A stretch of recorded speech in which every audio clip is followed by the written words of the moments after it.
Hi everyone, thanks for tuning into another episode of The Industry. In this episode, we have a very special guest joining with us. Hi Tejuss, welcome to The Industry. Hey, hi Tej. Thanks for inviting me today. So how is your Sundays been going, Tejuss? Sunday is non-work today. I'm planning a lot of things. I have a movie planned. There's a new movie that is released yesterday. I'm so excited to see that and so excited for this and speaking to you about storytelling. This is really wonderful, Tejuss. So if you could give a brief about yourself to our viewers out there. Yeah. So hi everyone. I'm Tej, also known as Tejuss. I am a product designer in Microsoft, working here at OneNote team since 2 years. Um, I love to doodle. I love to tell stories. I love to make videos. And apart from like non-work areas, I like to play table tennis, chess, go out on a hike, and just enjoy my time. That's really wonderful, Tejuss. So what was your journey to design? How did you start? Okay. So, so I am I'm belonging from a very creative family. So if I go from starting set, so my father was a comic artist. He used to sketch in college, and my mom was just a creative being. So she was making her clothes. She had her own boutique. Then she started learning, pottery making, and then she opened her own animation studio. So my environment at home was very creative. So since childhood, I was in a very creative environment. I like my parents were there to help me at my creative journey, and I was also inspired by Dexter. Dexter Laboratory. So I have a Didi, elder sister, and I used to call her Didi, and so I can resonate with that character a lot. So in early childhood was about creating, about making stuff, and that is how my journey started. I was my parents used to take me into a lot of drawing competition where I would used to participate. Until 10th, I have participated in numerous drawing competitions, and that is where I think the seed of my creative journey began. Um, Coming to 12th, I chose engineering because I wanted to create that bug of creating, and I thought that okay, if I learn how to code, if I learn how to make stuff, then I'll be a good creator. But joining engineering, I realized that it's not something that I had imagined, and there I met a lot of seniors who told me about design, and I started preparing for it and got into NID and IDC, and ultimately chose NID. I've done masters in new media design, and so lot of crazy projects we have done, lot of exploration we did in new media, and then I worked in Naukri.com as an intern, and joined Value Labs, and here I am in Microsoft and giving you an interview today.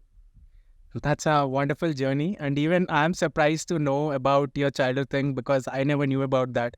So it's really wonderful to know. So as we go more into more, we want to learn more about your new media projects and as well as your storytelling process that we do. So let's get started with the storytelling itself. So according to you, what is the definition of storytelling and why is it important for a creative person to be an effective storyteller as well? So the importance of storytelling is, I think, storytelling started at a very early human, prehistoric era, in which people wanted to convey what is good animals, what is bad animals, and they used to sketch on caves. So the way they used to do is, if they encounter a snake and they thought that okay, it's dangerous, they'll make a drawing on the cave and communicate people that okay, this is a bad animal, stay away from it. And if there are animals like boar or chicken or some animal which is good for eating, they'll also make those. So essentially, storytelling was a way of survival, and now it has evolved a lot. Now, if a designer or any creative person, you do the work, you have done everything, but how do you sell your work? How do you pitch your work? How do you evangelize your work? Is done by some storytelling techniques, which are very important in today's time. Thank you so much, Tejuss. So let's talk about few of those storytelling techniques, and also we'll also get into your line of work, the popular reels that you have created that went viral, and what was the thought process behind them. We're gonna discuss that. So starting with that, like, what was your way of getting yourself introduced into storytelling? How did you start, and what are some of the techniques that you usually follow? Sure. There's some great techniques I want to discuss, but I'll start how I got into this. So I've been making illustrations since I've grown up 6, 7 years, and these are illustrations. Uh, like these are not moving pictures; these are just static illustration. But then I was thinking, what if I introduce motion to it, and what if it's like basically animation? And I am inspired by my mother. She's an animator. She has a whole animation team, and I've been seeing her doing this stuff like since many years.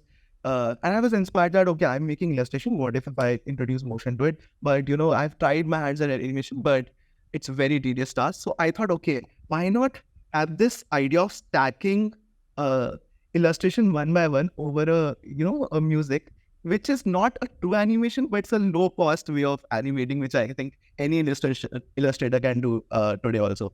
So that is how I started that. I have illustrations, okay, let's make it into a video. And the second purpose was I wanted to improve my storytelling skills. Like visually, I can tell, but what if I can tell it in the form of video in a more engaging way? I can captivate my audience. I can get them hooked. So that was my idea of starting this out. And eventually, I wanted to learn storytelling properly and use those principles in my daily work as a designer in Microsoft too. And one thing that I personally think is how storytelling is evolved is like the tone and the medium always change, but the principle of storytelling, they remains constant. Like even if you see, like 100 years ago, the storytelling was visual. Like you used to draw. Before that, it was in words, right? And then it evolved into visuals. Then it evolved into filmmaking. There are different ways of storytelling, and now we have AI tools. Like in the area and in the era of AI tools, like whatever you are thinking will be able to you will able to achieve. But in order to do that, you need to have and you need to learn about storytelling techniques. And coming to storytelling techniques, there are two that I would like to discuss. One is called action plus emotion. So I think this framework was given by Evaludi Chan. She is a brilliant designer, and she talks about uh, action plus emotion. So in any scene, like in this scene also, we are having a conversation. So this is an action. But right now, if I start to show some emotion, right? If I start to laugh and we capture that frame, and if we extract that frame and keep it, people will be able to create stories themselves. Like what Tej and Tejuss, what is this discussion that they are having? They're talking and then they're laughing. They'll start creating stories in their mind. So independently, if we want to create a story in very, small frame or just one frame, you use this framework called action plus emotion, which is a great technique. And have you seen Spider-Man Into the Spider-Verse? So the creators of that movie, so they have made it such a great movie. It's such it is so interesting that even if you cut one frame, each frame is a story in itself. It's action plus emotion. So it was inspired by that too. Now, one another framework that's a very powerful framework I'll talk about is called storytelling arc. And there are different ways this framework has been, you will find a lot of ways in this framework is depicted. The storytelling arc, what it does is divides the story into 5 parts. And it's a framework I use to tell UX stories, use it in my reels, to hook people. So the 5 parts are, number one, it's called setup. Setup mein, there are three again categories. One is when and where. Like where is the story taking place? We need to define it very properly. Then we have characters, like who are the characters of the story, who is the protagonist, who is the villain of the story. Everything needs to be defined. And then the mood and the tension is a very important part. That's the emotion part of the story. And it's the tension that, creates that hook. And mind you, that setup needs to be very small. People are interested in the story, not the setup. So if you can quickly wrap up setup, the story will be great. So if you're making a short form content, setup should be now around 1 second or 1.5 second. If it's a long form YouTube video, it can be around 20 seconds, something like that. In movies, it's longer. So depending on the what format in which you want to tell a story, this setup time varies. Then comes the problem, the main conflict of the story. This is where everyone is interested. The conflict is the core of the story where the story propels. Uh, it creates interest. It's like as simple as, I'm not able to find my phone today, or it can be, oh no, there's a very important presentation I'm not prepared, or something like that. Some conflict that you can introduce. Every story has a conflict, and then comes the action part. So action is the hero or the protagonist is going to take action on the conflict, and the action depends on the personality of the person. So, and after the action is taken, actually, action and conflicts are interlinked. Uh, some action creates conflict, and then to tackle those conflict, you need to create an action. So this goes on and on until you reach climax. So it's the highest point of the story where things can make or break. You don't know, audience doesn't know that what's going to happen. And after like climax, it's the resolution part. So resolution part, it's a like everything is done. Like it can be positive change, it can be negative change. So there are two categories again. One is change, and then there is meaning. So the meaning of the story is revealed, and the change is shown that okay, maybe the character was low in the mood in the early part of the story, and then the character is full of high spirits, and like he has achieved or they have achieved every obstacle in their way. So there is a change in the story, and that is how you tell good stories. This is a very great model. People can use it. Thank you so much, Tejuss. These were some really exciting frameworks. So now let's decode these frameworks. So I'm going to put up that cat video here, which really went viral with 3 million views. And please talk about your process. How did you come up with that, and what made you? Sure. It's a real, right? Everyone needs paisa. The food doesn't want paisa and want to enjoy a good life. So my salary got credited, and I was thinking, oh, iska, what should we do? Then I realized that, okay, let's make a reel first and think about like how to spell it later. So there's a very good song. Have you seen Farzi? I think it was by Shahid Kapoor, and in this there's a song Paisa Hai To, Lambi Lambi Lambi Gaadi. And I was hooked to that song actually at that point too. So I just followed the lyrics, and I wanted to show this part of a person who is getting salary every month, and then spending it lavishly, and then regretting about how that person has spent it at the end of the month, because it's a very usual behavior that we spend, and then at the end of the month we are left with only pennies. So this person gets a salary, and he's happy. And so the setup part again is very small. I have to and one more thing I forgot to tell is faces capture attention very well. So there's a research, I don't remember the exact details of the research, but research says that if you place faces, people tend to draw attention. Like newspaper has faces, ads have faces. So they act as a hook. So I wanted to show the same thing. Like I wanted to start with a face, get the hook, and I wanted to show action plus emotion as well. So this guy is holding a phone, and first, like he is happy. So the expression of holding a phone, and so expression on his face, and the act of holding the phone was there. So that was action plus emotion, the way I've used it there. And the setup was very small. Then so in the story, the conflicts is at the end. It's like, so again, one more tip is, it doesn't matter where is the conflict. It should be there. And so this is part of creative storytelling.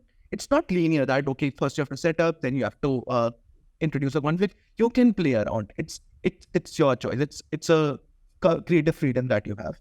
So in this person is spending money, going on lavish vacations, spending money like there's no tomorrow. And then at the end of the day, he has no money left. And then again, next day he gets the salary credited. So it's a loop that we are stuck in. Yeah. So that is how I wanted to tell this story. But it was a beautiful visualization, and I also like that cat reel, like the emotion, the human emotion that you have added to the cat. And folks, the reels that we are mentioning, I'm be attaching them into the description as well. You could go and check out Teju's profile. It's filled with those exciting, wonderful storytelling stuff. So, yeah, man, tell me the cat one. Like, how did you? Okay. So there's a lot of research that has gone into the cat reel to make it viral. It seems like, it's plain simple video, but I always want a cat. And my parents, I'll say do not want a cat for some reasons. And so I met this friend, and he had a cat, and I fell in love with that cat. It was an orange ginger cat, and I wanted a cat, but I was in that mood. I wanted to make a story about cat, and like cats are often like self-independent, and they'll you only come to you for food. This is what I heard. I don't own a cat, so I was gathering these bits of information from all my friends, like how does your cat behave, like what are their daily habits, and something like that. And then this artist, I found a voiceover which resonated with me very well. And you can see in the reel who is the person.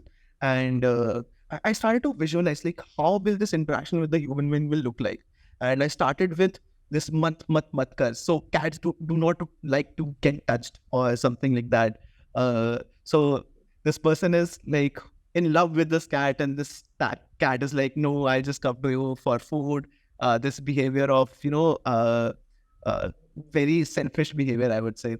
And that is how I started the story. And this story has a lot of, and this ginger cat, no, I came to know that people like ginger cats a lot. That is why it was a very conscious decision that I'll use orange color in this. It will have a very distinct feature with the cat. And I started to make this as a recurring character in my stories, this cat. And ultimately, at the end, it says the human is saying, mat ja, don't go away. And so way I've tackled is, nahi ja raha, so I've dropped nahi, and nahi is faded, little faded, and ja raha is in poem. So it says that I'm going away, but in this visual way, it's saying that I'm not going away anywhere.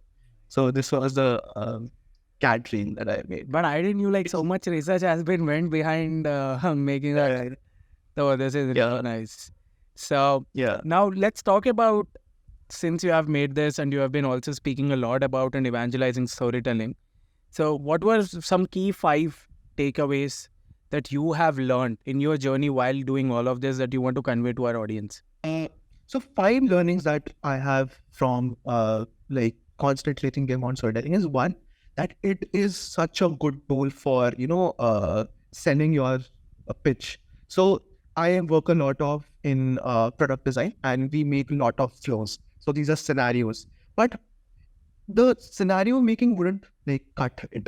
Like you have to wrap it in a form of storytelling to sell it. For example, if I want to meet the like my manager's manager, and I want to tell that this feature is very important for the product, I'll work on the flows, but I'll entrap in it a story, a very engaging story that will help him think that, okay, this scenario is good and maybe we should go ahead with this feature.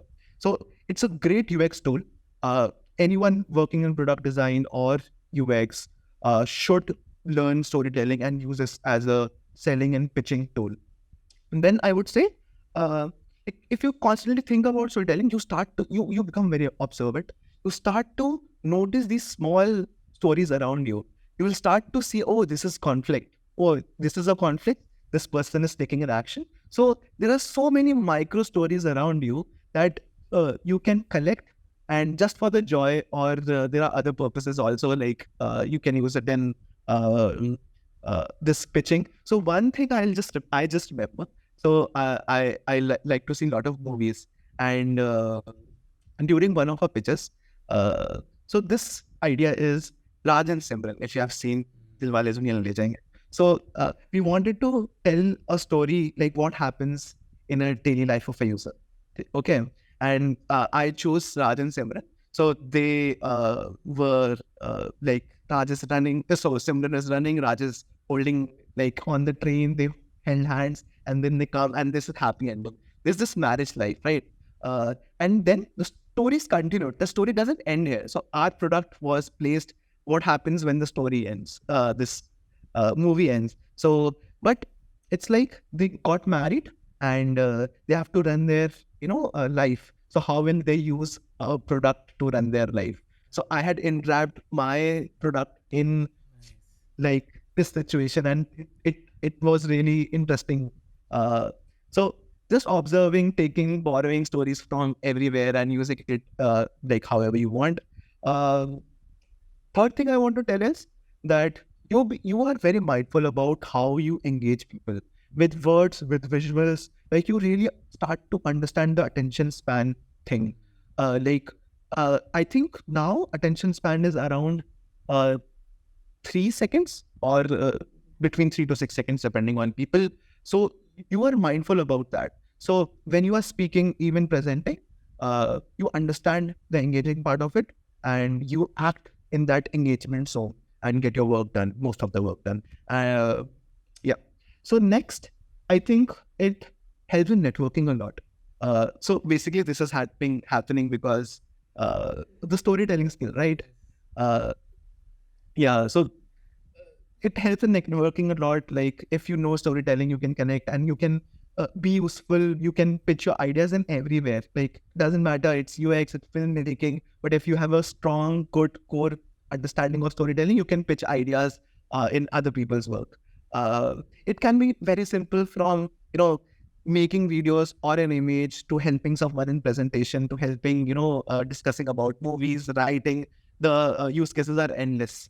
And lastly, I think it builds you a very strong personal brand. So I remember, so when I was in this reel making phase of last year of mine, uh, so I saw, if you know Nirmal Pillai, My Life, My Rose, his Instagram. So I saw his rap on YouTube with Bhavish Matthew regarding dosa. And the way he was rapping, I really liked it. And I could envision the story in my head visually, and I just went ahead and made that whole thing into a visual format. And then Nirmal, I posted it on Insta, and Nirmal Billai saw it, and he DM'd me and said, bro, we need to collaborate on this. So I had put down my existing reel that I had put, and then I sent him a collaboration request, and it lives in his page and mine too. So it builds your very personal brand. It can uh, get you a lot of gigs. So yeah, these are 5 key takeaways and benefits of storytelling for a creative. That's really wonderful, Tejuss, and it was a really wonderful, fun conversation we had today. Thank you for sharing all this wonderful stuff with us. And also, if you have any resources, please share it with us. We'll add it in the description down below. But also, I'll be attaching Tejuss' Instagram. Do check it out. He keeps posting awesome stories, at least on weekly to weekly basis, if not daily, but awesome page to follow. And with that, thank you once again, man, for a wonderful Sunday afternoon. And we are looking forward to host you again in our upcoming episodes. Thanks so much for inviting me and having a great conversation. Looking forward to such more conversation in future. Thank you. Have a great Sunday.